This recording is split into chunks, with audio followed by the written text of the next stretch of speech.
건축 이은 김대희 대표님께서 성북동 3-38번지 9 성북 3구역 일대 계략 계획안에 대해 설명해 주시겠습니다.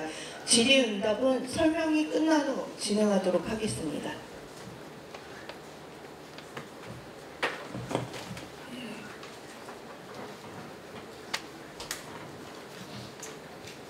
네, 안녕하십니까. 방금 소개받은 주건축 이은 김대희입니다. 지금부터 성북동 3-38번지 일대 주택정비형 재개발 사업에 대한 구간의 타당성 능력에 대한 결과를 주민 설명회로 보고 드리도록 하겠습니다. 먼저 본 설명회는 비법정 사항입니다. 비법정이라고 하는 것은 법에서 정한 사항은 아닙니다. 주민들에게 이해를 돕고 사업에 대한 추진을 주민들이 의사결정하시는 데 참고가 되고자 본 파업을 수행했다라고 이해해 주시면 되겠습니다. 이 내용들은 향후에 원래로 따지면은 관리처분 인가 때 최종적으로 결정하는 것입니다. 네, 오늘 설명드리는 자료는 지금 현재 저희가 준비한 그 계획안을 기준으로 했을 때에 계략적으로 어떠한 분담분담 내용들이 되는지 주민들이 어느 정도 이해하실 수 있도록 참고자료로 작성한 내용이라고 말씀드리겠습니다. 지금부터 보면은 과업의 기로부터 사업계획 및 현황, 그리고 계략계획안 및 사업성 분석, 그리고 향후 일정 순으로 설명드리도록 하겠습니다. 먼저 과업의 기로와 사업에 대한 기초 현황은 간략하게 주민들께서 잘 알고 계시니까 간략하게 설명드리도록 하겠습니다. 먼저 재개발 사업이라는 것에 대해서는 주민들께서 이해하고 계시는 분도 계시고 모르는 분들도 계시겠지만 단순하게 건물이 노후돼서 다시 짓는 개념은 아닙니다. 도로라든지 주차장, 공원 이런 그 지역 일대에 도시가 갖고 있어야 될 기본적인 주거의 서비스 시설들이 부족하기 때문에 그런 시설들을 공급하는 것을 목표로 하고 있습니다. 그리고 본 지역은 23년 11월 서울시 재개발 후보지 선정위원회에서 조건부로 선정이 되었습니다.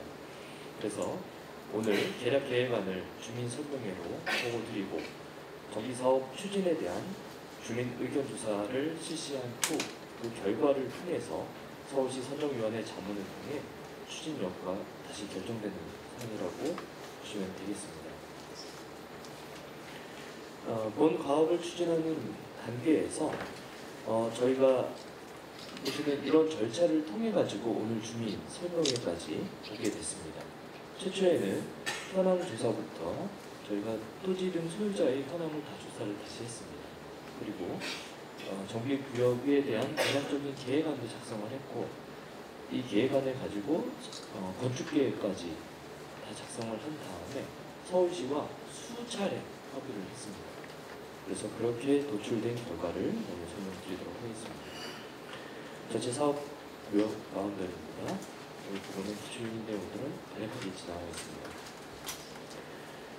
그간의 추진 경로에 대해서 다시 한번 말씀드리면 2008년 8월 21일자로 정비구역으로 지정되었고 11년도 6월 9일자로 사업시행 인가가 난 적이 있습니다.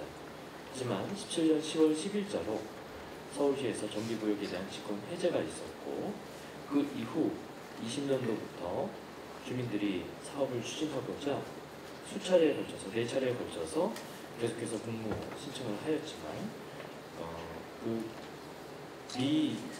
선정된 바가 있습니다. 그리고 23년 8월 23일자로 신통기획 주택재개발 수신노지 공모 신청에서 동의율 51.4%로 조건부로 선정된 바 있어서 현재 이루고 있습니다. 저희가 그간에 서울시와 시구합동 검토회의와 서울시 주거정비과의 과장 보고 등을 수차례 거쳐가지고 유효히 진행되었습니다. 다음으로 사업 계획 비용 및 현황에 대해서 설명드리도록 하겠습니다.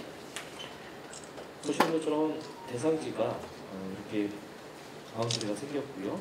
전체 면적은 65,987평방미터이고 현재는 제1종 일반 주거 지역으로 환원되어 있습니다.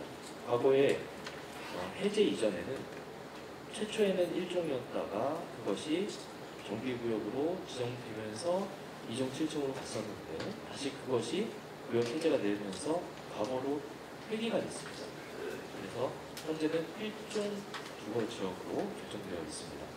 1종 주거지역은 4층 이하의 주택, 그 재개발 사업을 할 경우에는 필로트를 포함해서 6층 이하의 주택으로만 건축할 수 있게 규제되고 있는 지역이 되겠습니다. 그리고 총 445필지이고 건축물은 307개 동이 있었습니다.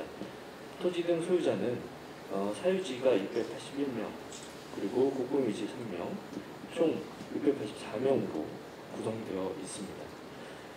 대상지가 특성이 주민들께서 다 아시겠습니다만 경사가 굉장히 급한 지역입니다. 이 급한 지역으로 인해서 서울시의 규제가 있습니다. 보시면은 최저의 그 해발 고도는 48m 정도 되고 최고 지점의 해발 고도는 대략 107m 정도가 돼서 평균적으로 66.5m 정도의 평균 고저차가 있습니다. 가장 높은 지역과 낮은 지역인데, 그리고 구릉지라는 특성이 있는데 경사도가 10도 미만인 데가 전체 비율 10도 이상인 지역이 전체의 5만 제곱미터 정도가 돼가지고 퍼센테이지가 굉장히 높습니다. 그래서 여기 초록색으로 표시되어 있는 부분이 구릉지에 해당되는데, 구릉지의 경우에는 높이 규제가 또한 추가로 들어가는 부분이 있습니다. 대상지에 대한 소유자나 지목에 대한 개별적인 내용이 되겠습니다. 건축물 용도와 연도별 그리고 층수 내용입니다. 여기서 건축물이 노후된 부분들은 20년 이상 된 건축물이 상당히 차지하고 있습니다. 저희가 용도 지역을 이제 변경하기 위해서 용도 지역 상향을 해야 사업성을 더 추가로 확보할 수 있기 때문에 그 내용을 저희가 적극적으로 검토를 해보았습니다. 여기서 이제 중요한 사항은 용도 지역을 그냥 변경해 주는 것은 아닙니다. 도시계획의 기준이 있습니다. 그래서 도시계획 근거에 따라서 용도 지역을 어디까지 변경할 수 있는지 저희가 다양한 기준들을 가지고 검토했었고, 보실 때에 2종 주거지역이 두 가지 종류가 있는데 2종 일반 주거지역 7층이 있고 2종 일반 주거지역으로 이렇게 두 가지 종류가 있습니다. 7층이라는 꼬리표가 붙어있는 거에서 아시겠습니다만 7층으로 규제되는 지역입니다.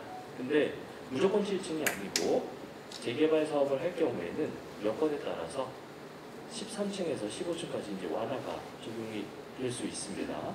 그래서 저희가 도시계획 기준을 적용해 보았을 때 2종 일반 주거지역 7층은 도시계획 기준에 모두 적합한 것으로 판단이 되었습니다.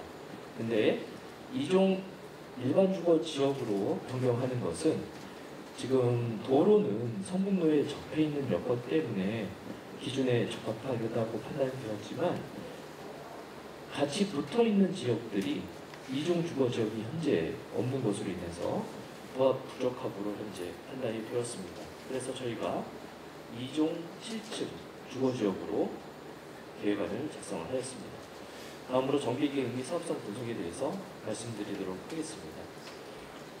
정비계획 구역계획이고요. 구역 기준에는 총 5가지의 검토 요건이 있습니다. 그 중에 첫 번째가 구역 면적이 10,000제곱미터가 넘어가야 됩니다. 10,000제곱미터 미만이 되면 정비구역 지정 요건에 해당되지 않습니다. 근데 여기에는 적합한 것으로 우리가 체크가 되었고, 또한 노후도 기준이 있습니다. 신축이 많을 경우에는 거기는 재개발구역 사업을 추진할 수가 없습니다. 근데 다행히 노후도 조건도 충족하는 것으로 파악되었습니다. 그 외에 이 두 가지는 필수 요건이고, 이 필수 요건 외에도 호스 밀도와 과소필지 비율, 그리고 접도율 비율이 있습니다. 이 각각의 기준을 저희가 적용해 봤을 때 모두 다 요건에 충족하는 것으로 해서 정비구역 지정 요건을 모두 다 달성하고 있는 것으로 파악이 되었습니다. 다음으로 용도지역 변경에 대한 계획 내용입니다. 현재는 보시는 것처럼 제1종 일반 주거 지역으로 되어 있습니다. 그리고 성북 상구역 북측으로는 아시다시피 제1종 전용 주거 지역으로 지정되어 있습니다.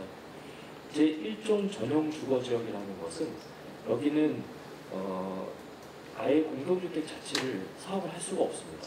저층에 단독주택이나 연립주택 정도만 개발할 수 있는 부지인데 이런 데들은 서울시에서 또 기준이 저층으로 주거지들을 계획하게 되어 있기 때문에 여기에 붙어있는 지역에서는 공동주택을 지을 경우에 이쪽에 일조권을 보호하려면 높게 지을 수가 없겠죠. 그런 규제가 같이 따라붙게 되어 있습니다. 그래서 이 북쪽으로는 저희가 그런 규제 요인들이 있었고 서쪽으로는 아시다시피 선단단지가 있습니다. 이게 문화재입니다. 문화재 안가 기준을 적용받아서 그쪽은 또 7층 이하로 규제를 받는 그런 제한 요인들이 있었습니다. 그래서 이런 부분들을 저희가 검토해서 2종 일반 주거지역 7층으로 주택용지는 다 변경하는 것으로 해서 검토를 했습니다.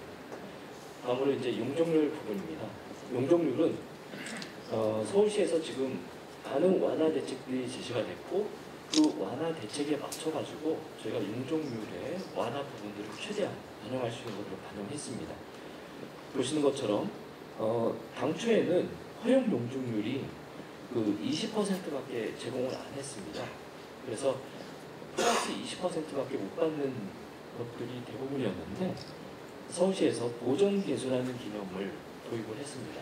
그 보정계수라는 것은 그 지역의 평균 공시지가가 서울시 전체 공시지가에 비해서 얼마만큼 낮은가. 높은 지역은 이제 강남이 해당이 되겠죠. 높은 지역 같은 경우에는 자력으로도 충분히 사업을 할 수 있을 것이다라고 판단하는 것이고 여기가 서울시 평균 공시지가보다 많이 낮다면은 거기는 오히려 용적률을 더 보너스를 주어서 사업 여건을 개선해줘야 된다라는 개념이 여기에 있는 그 보정계수 개념입니다. 그래서 이 보정계수를 적용을 하게 되면 당초에 20%밖에 못 받는 허용 용적률 인센티브가 35.4%로 증가되는 상황이 있습니다. 그래서 보너스 용적률이 늘어났다 이렇게 보시면 되겠습니다. 그래서 시작은 150에서 시작했지만 여기에서 용적률 완화를 35%까지 받아서 185.4%까지 이제 첫 번째로 허용 용적률에 의한 보너스를 받았습니다. 그리고 기부 체납이 여기서 발생됩니다. 기부 체납을 통해 가지고 인센티브를 적용을 했을 경우에 용적률이 27.1%까지 또 늘어날 수가 있습니다. 그래서 전체적으로는 최대 212.5%까지 용적률을 늘릴 수 있는 여건이라고 보시면 되겠습니다. 그리고 기부 체납을 의무적으로 하는 건 최소 10% 이상 하도록 기준이 있습니다. 용도적 사용을 하면 그냥 사용을 시켜주는 것이 아니고 최소한의 기부 체납을 해야 되는 의무 조건이 따라오게 됩니다. 그에 따라서 토지용 계획을 저희가 작성을 했습니다.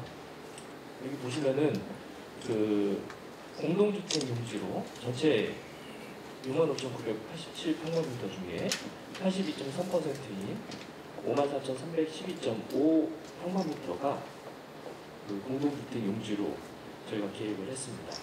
그리고 이 공동주택을 둘러싸고 있는 도로를 보시면 이 북측의 이 도로는 이 북측에 있는 전용 주거지역을 연결을 해줘야 됩니다. 맹지가 발생되면 안 되거든요. 그래서 그쪽에 도로가 예전에도 있었고 저희가 계획을 작성을 해서 반영을 했습니다. 그리고 지금 현재 여기 고등학교 부지도 통학로라든지 접근 여건들을 개선해주는 것이 그 재개발 정비 사업의 목적입니다. 앞서 말씀드렸듯이 재개발 사업이라는 것은 단순하게 노후된 주택을 다시 그냥 짓는 개념이 아닙니다.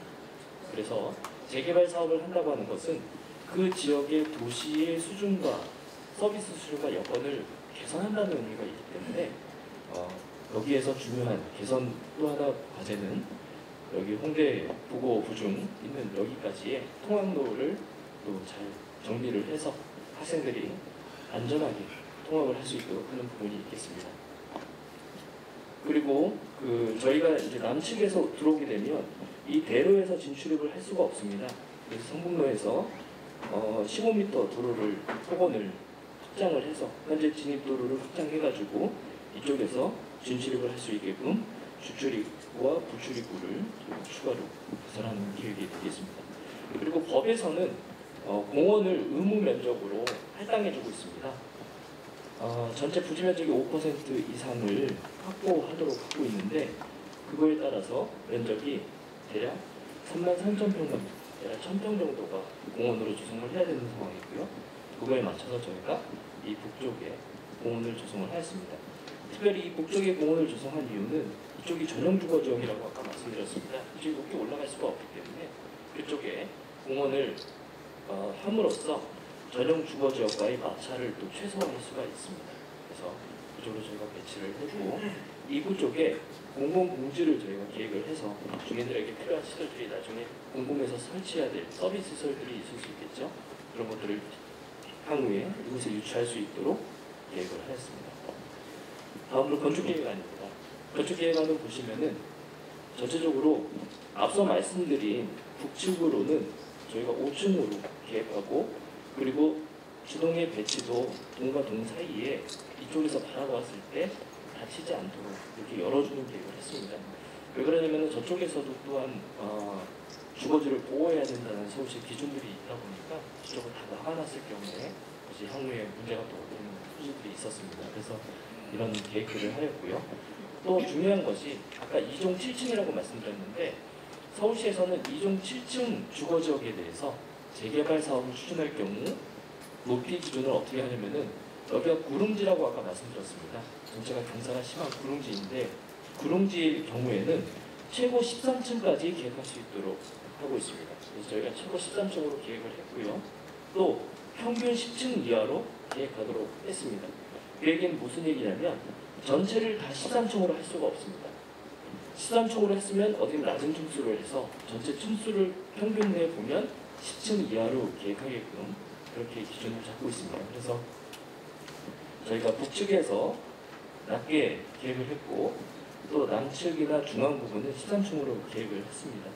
그리고 도로변으로는 보시는 것처럼 연도형 주거로 해서 밑에는 상가가 같이 성북로 쪽으로 면해서 이 상가 자체도 또한 전체 사업의 분양 수익으로 가져갈 수 있도록 그렇게 계획 작성을 하였습니다. 이렇게 했을 경우에 용적률이 192.6%입니다. 아까 말씀드린 상한 용적률 212.5%에 비해서는 다소 부족한 부분이 있을 수 있습니다. 근데 이 부분이 저희가 이제 층수에 대한 제한 요인들이 있다 보니까 이렇게 현재는 계획안이 도출이 됐고요. 이 과정에서도 상당히 많은 부분, 또 구와 시가 긍정적으로 이제 협의하면서 계속해서 용적률을 더 추가로 확보할 수 있는 방안들을 검토해서 현재 도달했다고 보시면 되겠습니다. 그래서 전체 세대수는 1069세대입니다. 이 1069세대 중에 분양부는 908세대이고 임대주택은 161세대입니다.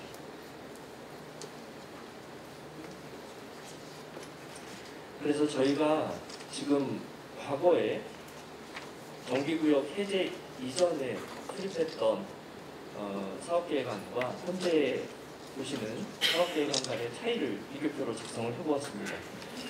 당초 구역 해제 전에는 면적이 67,976평방미터였고 여기서 대략 2,000평방미터가 현재 감소된 구역 면적입니다. 그리고 정비 기반설은 당초에 12,664평방미터였습니다. 기부 체납하는 시설이 12,664평방미터였는데 그것도 2,660평방미터를 축소했습니다. 이번에 축소해서 주민에 대한 부담률을 이번에 줄였다라고 보시면 되겠습니다. 그리고 용적률은 당초에 보시면은 165%였습니다. 사업 시행인가 나갔을 때가.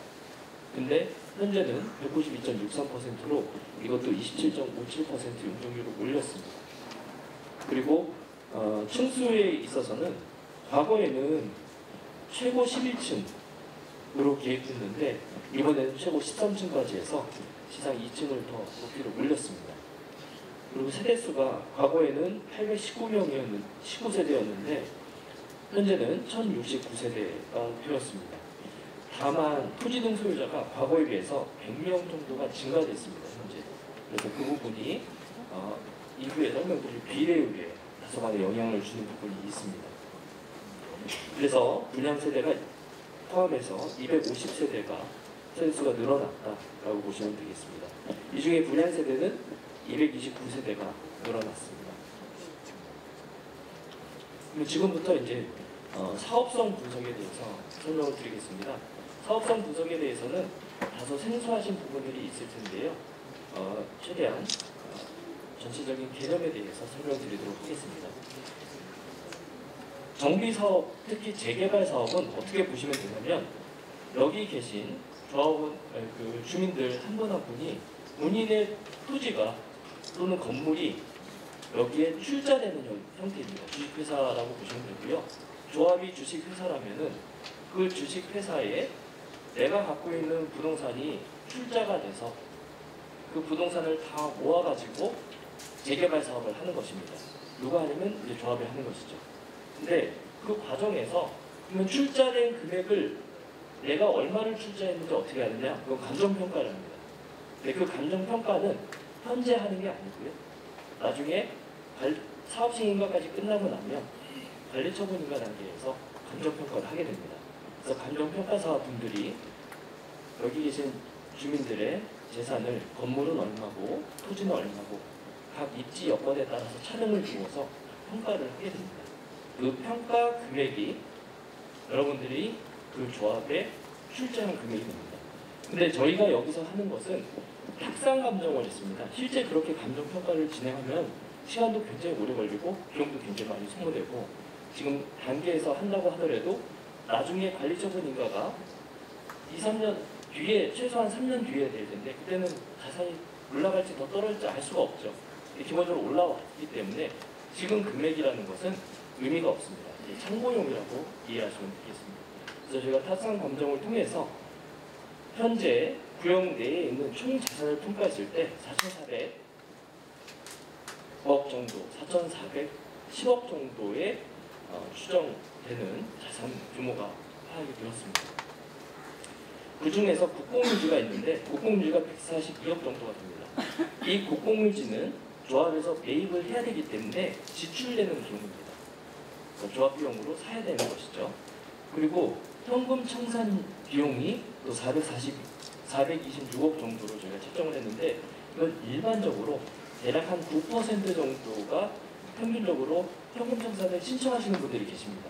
그래서 그것을 평균적으로 대입을 해서 이것도 조합에서 지출해야 될 비용입니다. 그래서 그걸 다 하게 되면 총 자산 중에서 이 부분을 빼게 되면 종전자산 추산이익이 나오는데 그게 3,840억 정도가 됩니다. 그러니까 조합에서 갖고 있는 자산이 3,840억이다 이렇게 보시면 되겠고요. 그 다음에 이제 사업비를 추정을 하는데 공사비를 저희가 855만 원을 잡았습니다. 근데 855만 원이 저희가 일반적인 평균치로 잡은 것입니다. 아시다시피 인근에 어디는 뭐 1,000만 원이 넘었다는 데도 있고 또 어디는 뭐 700만 원대 후반이라는 데도 있습니다. 근데 저희가 평균치로 잡았습니다. 이것도 나중에 시공사하고 협상에 의해서 결정을 해야 될 사항이니까 저희가 지금 추정치를 평균으로 잡았습니다. 그리고 일반 분양가는 주변에 시세 조사를 했습니다. 근데 시세 조사를 하더라도 가장 최신의 가장 높은 가격을 대입하는 것이 아니고 이것도 평균치를 잡았습니다. 왜냐면은 이것도 유동성이 이 금액을 올리면은 아시다시피 그 비례율이 확 올라가고요. 그리고 이 금액을 올리면은 사업비가 증가되니까 비례율이 떨어집니다. 이것을 민감하게 반영하기 때문에 제가 우선 기본적으로 평균값으로 잡았다 이렇게 이해해 주시면 되겠습니다.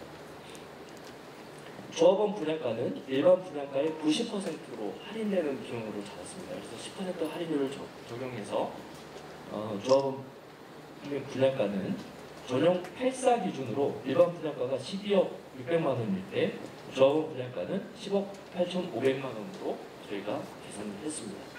이렇게 해서 비례율을 선정을 하는데 비례율이라는 것은 어떻게 추정을 하냐면 총 수입 추산액이 있습니다. 총 수입 추산액은 조합원들도 다 사는 것이죠.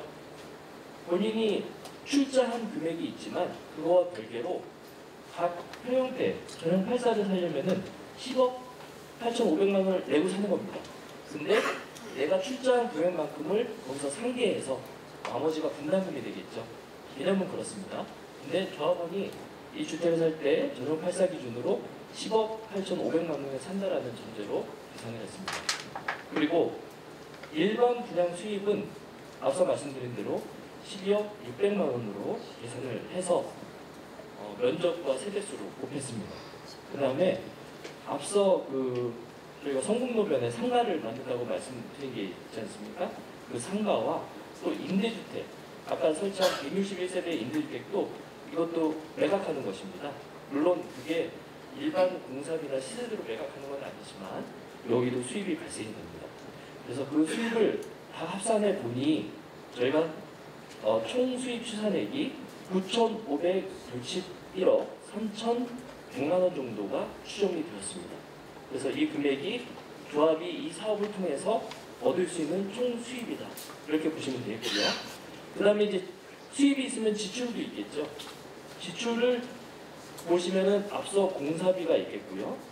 그리고 토지 매입이나 현금 청산 비용 등 다양한 비용들이 있습니다. 그래서 총 사업비에 대한 추산액은 6,930억 정도가 사업비 추산액으로 판단이 되었습니다. 이 사업을 위해서 지출해야 될 비용이 되겠죠. 그래서 이것을 다 합산을 하면 다시 말씀드리면 총 사업비 추산액에서 이게 죄송합니다. 총 수입 추산액이 수입입니다. 조합의 수입에서 총 사업 추산액인 조합의 지출을 빼면 순수익금이 나오겠죠. 그 순수익금을 가지고 조합원이 종전에 갖고 있는 자산평가 가치를 나눠주면 그것이 비례율이 나옵니다. 그래서 비례율을 이렇게 계산했을 때 저희가 산출한 비례율은 68.5%가 산출이 되었습니다. 이것을 사례로 말씀을 드리도록 하겠습니다. 아까 말씀드린 대로 전용 84 기준으로 그 분양가는 12억 600만 원이고 전용 5구 기준으로 일반 분양가는 9억 3,300만 원입니다. 조합원을 기준으로 전용 84는 10억 8,500만 원이고 전용 5구는 8억 4천만 원입니다. 이것을 조합원이 내고 사는데 그걸 계산하는 방법은 우선 기존에 시세가 있겠죠. 시세하고 감정평가액은 전혀 별개라는 것을 꼭 이해를 해주셔야 되겠습니다. 시세가 3억 5천이라고 이제 판단해 주시는데 종전에 그 시세와 다르게 여기는 감정평가를 실시한 금액을 저희가 대입을 합니다. 그래서 3억 5천만 원의 감정평가액을 받으신 주민이 그거를 앞서 비례율로 곱하면 출자한 금액이 나옵니다. 지분. 그 지분이 얼마냐? 권리가액이 2억 3,974만 9,892원이 나오는 것입니다. 이게 이제 출자한 금액이라고 보시면 되겠습니다. 인정받은 금액. 그러면 이분이 조합원 59제곱미터로 조합원 분야가 8억 4천이라고 말씀드렸는데 이걸 구입한다고 보면 얼마를 분담할 걸로 예상되냐면 대략 한 6억 원 정도 추가 분담금이 발생된다. 이렇게 보시면 되겠고요.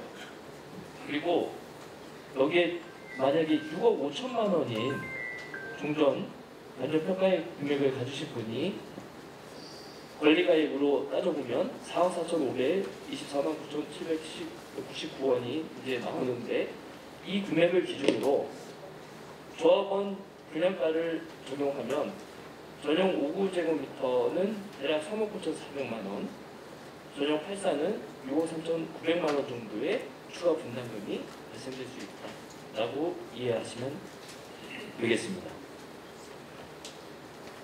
향후 계획에 대해서 말씀드리고 마치도록 하겠습니다. 저희가 오늘 설명드린 내용을 근거로 해서 주민들께서 찬성이냐 반대냐 의견 조사를 이제 실시하게 됩니다. 양식에 맞춰서 의견을 구청으로 제출해 주시면 그거를 근거로 해서 조건이 찬성이 과반이 넘고 조건을 충족하였을 경우에 저희가 빠른 시간 내에 서울시의 선정위원회에 재자문을 신청하려고 하고 있습니다. 그래서 재자문을 통해서 최종 확정이 되면 내년 상반기부터 신통 기획안을 작성을 하게 됩니다. 이 기간은 이제 빠르면 빠를수록 앞에 주민 의견 조사가 나오는 시점에 따라서 빠르게 해서 추진하려고 하고 있고요. 신통 기획안을 통해서 내년 중으로는 정비계획 결정까지 마무리 짓고 그 다음에 추진위원회 설립이나 조합 설립인가를 주민들이 하실 수 있도록 지원하려고 하고 있습니다. 동의서 조사에 대해서는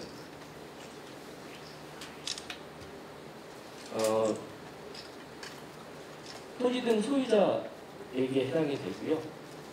그리고 의견을 제시를 하시는데 그 의견에 대한 제시 어디다 제출하셔야 되냐면 성북구 도시정비 신속 추진단으로 제출해 주셔야 됩니다. 양식은 보시는 것처럼 이렇게 되어 있습니다. 그래서 이거는 우편으로 각 객으로 보내드릴 거고요. 소유자들로 보시면은 주소자의 입장사항을 적으셔야 되고 소유 지분에 대해서 명확하게 여기 명기를 하셔야 됩니다. 근데 공동 소유자가 있을 경우에는 대표자 1인을 선임하셔야 됩니다. 동의를 받으셔서.